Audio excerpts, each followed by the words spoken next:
fundamentalmente. Ella se ha dedicado mucho en los últimos años a un historiador importantísimo del Paraguay, que no se llamaba a sí mismo historiador, fue Juan Oleari. Oleari, así se dice en Paraguay, el nombre de él se pronuncia, el apellido de él se pronuncia así. Oleari fue el líder, la cabeza de la reivindicación histórica del Mariscal López y de la posición paraguaya en la guerra contra la Triple Alianza. La guerra contra la Triple Alianza fue un conflicto tremendo que Paraguay libró contra Argentina, Brasil y Uruguay en el siglo XIX, entre los años 1864 y 1870, en el cual el país resistió hasta el último extremo.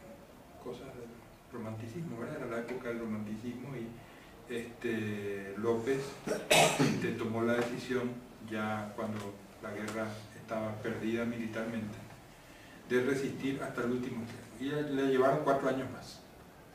Le llevaron 4 años más sin chances militares. Él murió en el último combate, se negó a entregarse.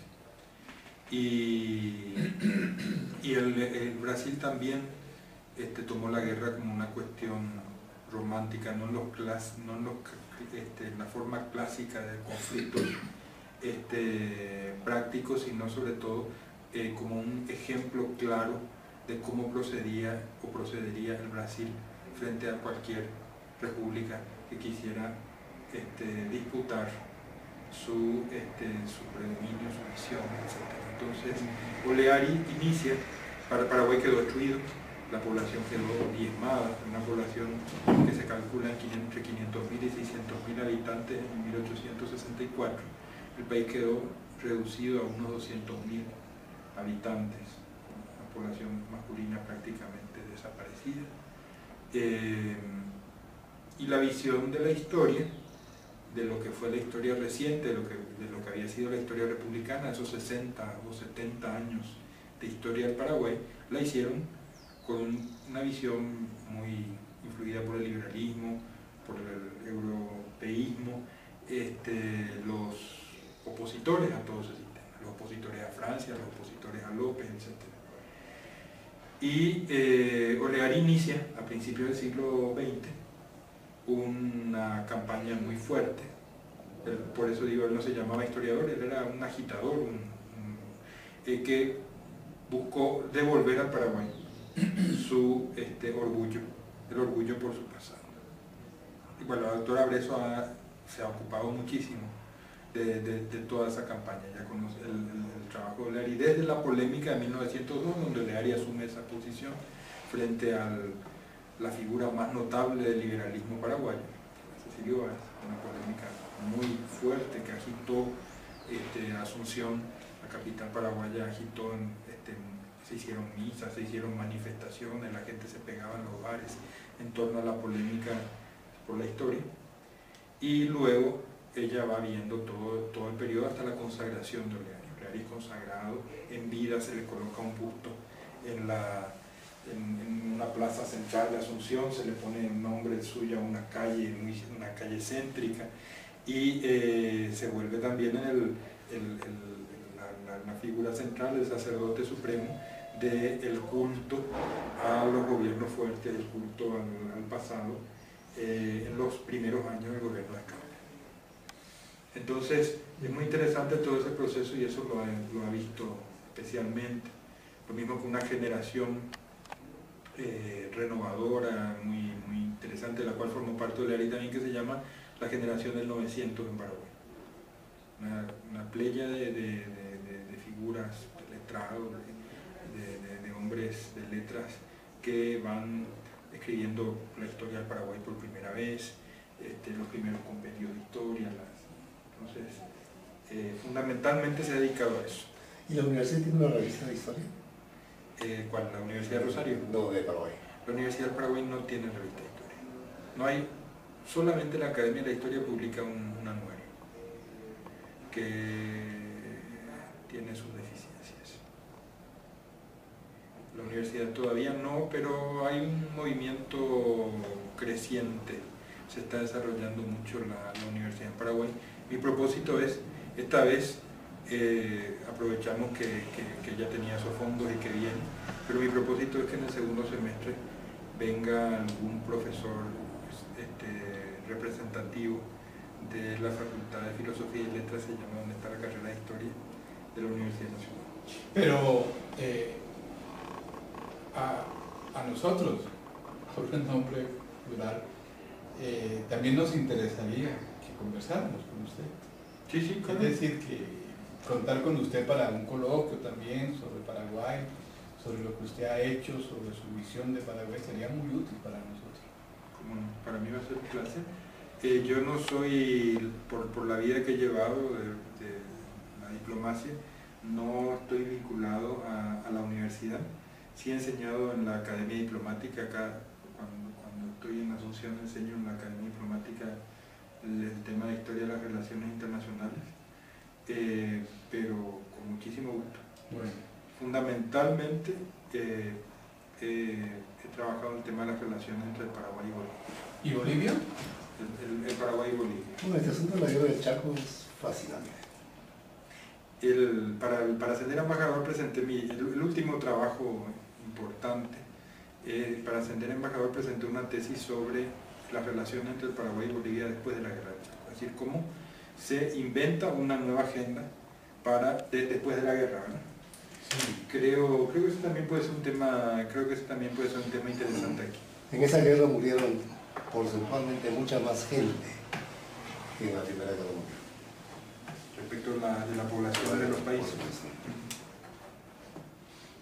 Es posible. Y para Bolivia, sin la guerra del Chaco, con la Bolivia contemporánea no se entiende. No se entiende. Ha sido verdaderamente el crisol donde se conoció el país, porque el regionalismo estaba en Bolivia, el regionalismo era tan pronunciado que para un paseño era tan raro un cruceño o un tarijeño, eran cosas, era otra cultura, otra visión, y en el Chaco se encuentran todos, y se encuentran todas las clases, se encuentran los indios, conviven con... Ustedes saben que en el Paraguay la guerra del Chaco está prácticamente opacada por la otra. A la otra se le dice la guerra grande, para diferenciar la guerra del Paraguay, como se está identificando ya como más, que en el Paraguay se llamó Guerra de la Triple Alianza, y estamos trabajando para que se llame la Guerra del Paraguay contra la Triple Alianza para buscar todas las denominaciones. Esa fue una guerra tremenda, de combates, batallas campales, feroces, y hoy el interés mayor de la gente, del común, etcétera, se centra en esa guerra. Todo lo que se publica sobre esa guerra despierta la atención. Estoy preparando una compilación. Como usted sabe, cuando va a los pueblitos más pequeños de Bolivia, los domingos, escucha con la banda de músicos la receta, los boleros de caballería. Sí, Que es la no, derrota. en Bolivia la guerra del Chaco fue muy fuerte. Todavía sigue estando en la piel de la gente.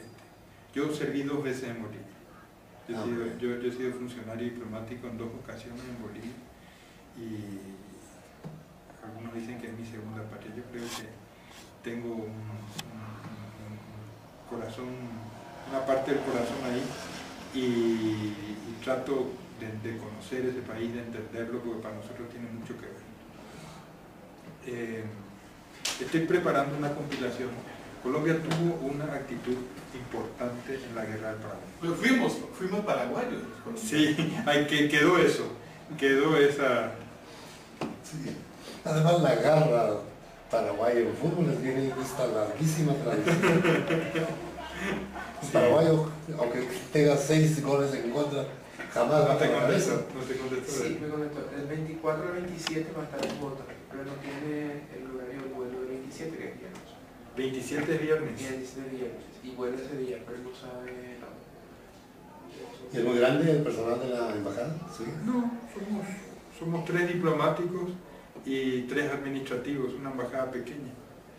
Y nos hemos dedicado mucho estos últimos meses a regularizar la agenda bilateral. ¿Y desde cuándo se establecieron relaciones con Colombia? Mire, Colombia reconoció la independencia. Paraguay declara su independencia, como se explica en ese libro, porque la Confederación Argentina, el gobernador Rosas, se niega a dar al Paraguay entidad de Estado independiente. Con Francia el Paraguay se encierra y no tiene relaciones diplomáticas con nadie, entonces el problema de la independencia a nivel internacional no se planteaba. Pero cuando el Paraguay comienza a vincularse con los vecinos y a abrirse al mundo, Rosas interrumpe, dificulta la comunicación y declara enfáticamente que el Paraguay nunca hizo una declaración de independencia.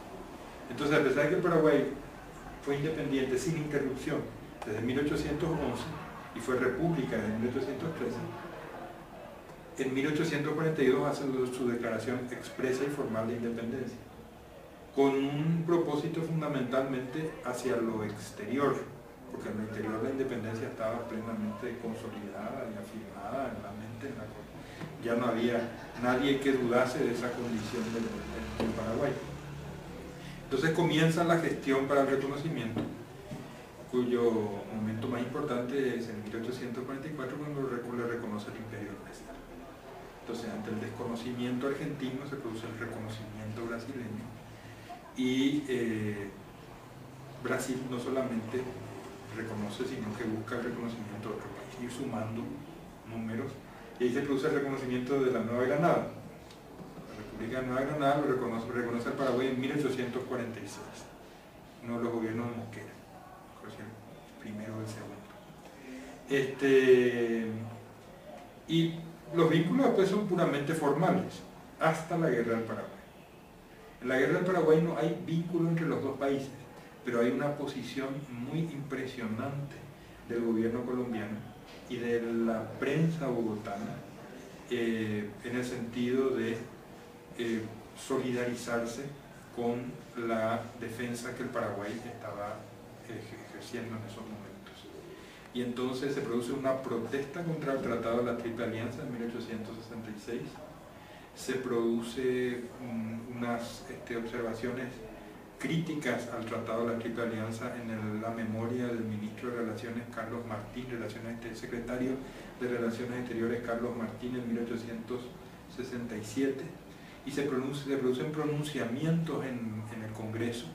Hay un pronunciamiento en la Cámara de Representantes en el 69, todos con protestas del Brasil. El Brasil, que tenía su representación diplomática aquí, protesta contra cada una de estas manifestaciones.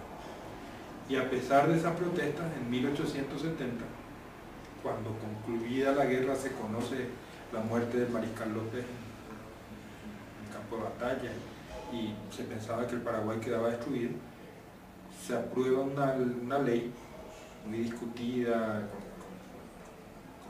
visiones diferentes en el debate, se aprueba una ley de solidaridad hacia el Paraguay, que fue enormemente valorada en el Paraguay, sobre todo dentro de este movimiento de revisión histórica, donde se mostró la solidaridad de otros países, el Perú también, de otros países respecto de la causa. Pero además de estos actos oficiales, se produjeron una serie de editoriales y artículos de opinión, poemas. Bueno, Bogotá en el siglo XIX era un torneo de poetas, ¿verdad? Hasta Pombo escribió sobre el Paraguay, o sobre el Mariscal López. Y entonces compilé, las figuras más importantes de esto fueron Quijano Otero, José María Quijano Otero, que era un historiador bogotano, que tenía posiciones muy críticas hacia el Brasil. Medardo Rivas, tenía una revista de Colombia también, tuvo posiciones. Manuel María Madiedo, y se dice que el artículo editorial muy fuerte también del diario Cundinamarca lo escribió Felipe Pérez.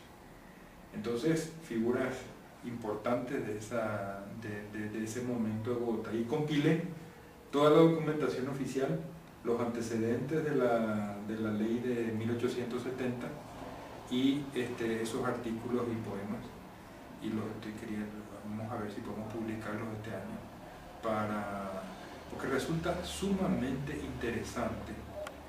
La guerra del Paraguay ha sido siempre interpretada únicamente en el contexto de esa parte de América que es la Cuenca del Plata, que ha tenido su vida propia, ¿verdad?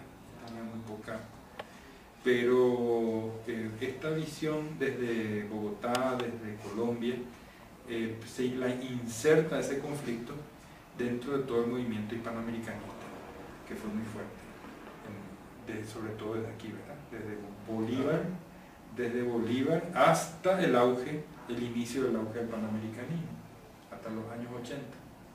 La última iniciativa, bueno, hay una última que la hace México en los 1890, pero la última antes del Congreso de Washington, de 1889, es aquí, la hace Colombia, bajo el gobierno del presidente Rafael Núñez, el primer gobierno de Núñez cuando era liberal todavía, y miraba sobre todo la guerra del Pacífico. Hay una oposición feroz de Chile contra ese Congreso que no llega a reunirse. Entonces, bueno, es muy interesante porque Colombia no tiene ningún vínculo con el Paraguay y toda su posición se basa en la defensa de principios que le preocupan que se observen, los principios que se llaman entonces el derecho internacional americano, de la no intervención, del respeto a la autonomía de los pueblos, del respeto al derecho internacional, todos esos principios, y sobre todo frenar al Brasil, que es un movimiento que se dio en ese momento en todos los países los países andinos, en Perú, en el Ecuador, en Colombia, en Chile. Cada 2 años se hace un congreso de historia paraguaya en Montevideo, la Universidad de Montevideo. Vamos de todas partes, vienen profesores de Estados Unidos. Un poco extraña que sea el Paraguay, ¿no? Pero ¿sabe qué? La guerra del Paraguay es un tema que, aunque los gobiernos lo nieguen, todavía sigue generando, todavía provoca heridas como el tema de la guerra del Pacífico, ¿verdad? La guerra del Pacífico, aunque los gobiernos lo nieguen, yo he vivido en el Perú, fui muy brevemente encargado de negocios en Lima. Y encargado de negocios es cuando no hay embajador. Ahora, antes de venir acá, estuve con Humala. Estuve ya con Humala y estuve en los momentos claves de la controversia de la Corte Internacional de Justicia. Y yo percibía claramente el sentido reivindicatorio que se ponía a la demanda peruana, es decir, los gobiernos dicen otra cosa y naturalmente están en el deber de hacerlo porque esta etapa de construir, de mirar el futuro, etc. Pero las sociedades todavía tienen una carga y unos recuerdos que están a flor de piel, que no los hemos cerrado adecuadamente. En algunos países se ve mucho en Bolivia, se ve mucho en Perú, se ve también en Chile, desde otra posición, pero la guerra del Paraguay también es muy polémica en la Argentina, en Brasil, en el Paraguay. Entonces el Uruguay es casi un terreno neutral para hablar sin enojos. ¿Ustedes cómo ven la creación de UNILA? Yo hace tiempo que no sé cómo está funcionando, pero la idea y los primeros pasos que se dieron me parecieron extraordinarios. Porque la mayoría de los estudiantes extranjeros son paraguayos. Sí, nosotros aprovechamos muchísimo. Sobre todo porque en esa zona hay mucha... La universidad está en la triple frontera. Está en Foz de Iguazú. Y nosotros al otro lado tenemos, qué sé yo, en la frontera inmediata, en los 100 kilómetros inmediatos, tenemos 2 millones de habitantes. Es decir, que naturalmente somos los que vamos a aprovechar mucho eso. Pero la idea es fantástica. La idea es fantástica y es parte de este proceso que ya conversamos, que hemos vivido en El Plata, de trabajar cada vez más cerca para comprender esos procesos, no negarlos, no olvidar, no dejar de explicar, no menospreciar lo que nos diferencia, sino tratar de entender en su conjunto, porque cuando se contextualiza, cuando se ubican los hechos, se comprenden mucho mejor. Entonces UNILA, desde ese punto de vista, que estudia la literatura, abarcando todos nuestros países, es un proyecto interesantísimo. Yo no sé si está funcionando bien, porque una cosa son las ideas y los proyectos y otra cosa es cómo... Es muy dramático. La universidad todavía es muy caótica porque Brasil no estaba preparado para eso. Espiritualmente el país no estaba preparado para aceptar una interpretación de América Latina distinta a la europea, ¿no? Entonces, la idea es esa, ¿no? La idea de Lula era una lectura de América Latina y de nosotros mismos, pero el recurso humano que hay es eurocentrista, ¿no? Entonces la pelea entre eurocentristas y latinoamericanistas es muy dura, ¿no? Y Brasil es un país que es el que puede decirse lo que se dice en Estados Unidos. Es un país que, como es tan grande, no mira lo de afuera. Es decir, sus propios temas son los prioritarios. Acá yo veo que interesa mucho lo que ocurre afuera, hay una atención a lo internacional. En Brasil no se ve eso, salvo en círculos muy reducidos, de académicos, de diplomáticos, de centros de reflexión formados por diplomáticos y académicos. Incluso la cultura nuestra, ¿no? La cultura colombiana, la cultura popular colombiana,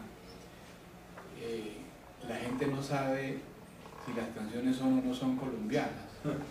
Es decir, cantamos tanto lo que América Andina canta, que uno no sabe si Moliendo Café es venezolana, o es paraguaya, o es de acá, ¿no?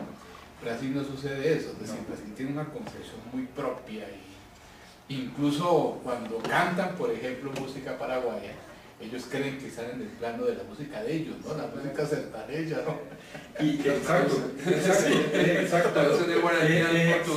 Exacto lo que dicen. Pero además tenemos raíces comunes que vienen de los prehispánicos. La familia tupí-guaraní es una sola, ¿verdad? Entonces, hasta la forma de hablar, cuando uno no escucha bien si se está hablando en portugués o en español, es muy similar. Es decir, hay mucha afinidad. Y con Brasil y con Paraguay pasa, a pesar de las dimensiones diferentes, el Paraguay por su aislamiento y el Brasil por su tamaño, que con nosotros consideramos nuestros problemas desde la óptica y los problemas internacionales desde la óptica nuestra, y no hacemos el esfuerzo de comprender qué pasa en los otros países o por qué. Entonces, a veces las relaciones entre el Paraguay van bien cuando hay un esfuerzo de la diplomacia de explicar y entender las razones, del otro. Y el tejido, por ejemplo, el tejido paraguayo, ¿no? Es excelente, ¿no? A mí me gusta mucho la ropa paraguaya. Y en Foz me sucedió lo siguiente. ¿Usted ha ido a Mila? Sí, claro. Estaba en Foz y alcancé a ver un vestido de mujer al estilo del que hacen en Paraguay. Y entonces yo dije, pero qué vestido paraguayo tan lindo. Y entonces la muchacha dijo, paraguayo no. Entonces dije yo, no, es decir, el prejuicio, ¿no? Digamos que tiene... Sobre todo en esa zona. Claro, porque esa zona no es la zona propiamente paraguaya. Esa es una zona que ha sido ocupada, que ha sido poblada por infinidad de culturas. Y es la zona menos paraguaya, menos identificada con el resto del país, que es la zona de la triple frontera, donde hay una enorme presencia de brasileños, de comerciantes de todas partes del mundo, de comerciantes del mundo árabe, de chinos, de coreanos, de gente, hasta peruanos hay muchísimos, en todo el que comercia, porque es por tiempos la válvula de escape del proteccionismo brasileño. Entonces, es el lugar donde entran los productos que van a entrar de contrabando, tienen que entrar al mercado brasileño fuera de la normalidad. De ahí le da la importancia de Francia, porque ni a Brasil ni a Argentina se les pasaba por la cabeza reconocer que Paraguay es una realidad independiente. Por favor. No, y sobre todo Francia fue muy consciente. Francia interpreta el deseo de los paraguayos. El deseo del paraguayo, cuando se estalla el movimiento, no era tanto, bueno, queremos las libertades y toda la cosa, sino queremos conservar nuestro sistema de vida con orden y tranquilidad. Es decir, todos estos, los asaltos, los reclutamientos, todo lo que implicó la guerra de independencia, el Paraguay no lo vivió. No, Los paraguayos quedaron aislados y Francia controla el territorio. Francia es la autoridad superior, es decir, ahí no hay concesiones con otros países o con otros poderes. No hay, y bueno, y López continúa eso ya con, tratando de insertarse un poco más al mundo. Muy interesante.